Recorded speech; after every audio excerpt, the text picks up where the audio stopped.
Supremo Mayawati अब सवर्णों के पक्ष में उतर आई हैं और उन्होंने साफ तौर पर चेतावनी दे डाली है कि यूजीसी के नए नियमों को सरकार तुरंत वापस ले, वरना ठीक नहीं होगा। अब सवर्ण जाति के लोगों ने भी मायावती को 2027 में वोट देने का मन बना लिया है, क्योंकि एक तरफ जहां बीजेपी से ब्राह्मण कटते जा रहे हैं, तो वहीं दूसरी तरफ मायावती ब्राह्मणों के हित और उनके सम्मान की बात करने लगी हैं। यूजीसी की ओर से हायर एजुकेशनल इंस्टीट्यूशन में जाति भेदभाव रोकने के उद्देश्य से उच्च शिक्षण संस्थानों में समानता को बढ़ावा देने के नियम 2026 को लागू किया गया है। इस पर गरमाई राजनीति के बीच यूपी की पूर्व मुख्यमंत्री और बहुजन समाज पार्टी प्रमुख मायावती का एक बड़ा बयान सामने आया है। 15 जनवरी 2026 से देश की कॉलेजेस और यूनिवर्सिटीज में इसे लागू करने की बात कही गई है और इसके तहत सभी कॉलेज और यूनिवर्सिटी को समानता कमेटी का गठन करना होगा। नियम के तहत SC/ST के साथ OBC का प्रतिनिधित्व भी कमेटी में होगा। OBC वर्ग के छात्र, शिक्षक और शिक्षेतर कर्मचारी अपनी शिकायत कमेटी के स्तर पर कर सकेंगे। सवर्ण वर्ग का प्रतिनिधित्व यूजीसी की ओर से प्रस्तावित समानता कमेटी में नहीं होने को इस वर्ग के खिलाफ माना जा रहा है और इसको लेकर सवर्ण समाज लगातार विरोध करता नजर आया। सपा सांसद प्रोफेसर रामगोपाल यादव और आजाद समाज पार्टी सांसद चंद्रशेखर आजाद इस बिल का समर्थन कर चुके हैं, तो वहीं अब बहुजन समाज पार्टी अध्यक्ष मायावती ने 3 पॉइंट में इस विषय पर अपनी बात रख दी। सोशल मीडिया एक्स पर किए गए पोस्ट में बिल के विरोध को उन्होंने अनुचित करार दिया।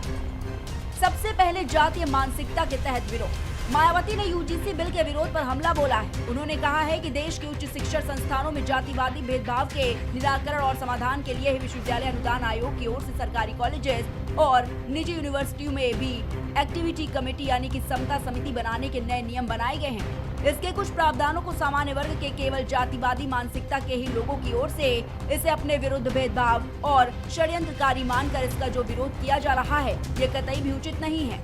दूसरा ये कि सबको विश्वास में लेने की जरूरत। मायावती ने बिल को लाने से पहले सबको भरोसे में लिए जाने की बात कही। उन्होंने कहा कि बहुजन समाज पार्टी का ये भी मानना है कि इस प्रकार के नियमों को लागू करने के पहले अगर सभी को विश्वास में ले लिया जाता तो ये बेहतर होता। देश में फिर सामाजिक तनाव का कारण भी नहीं बनता।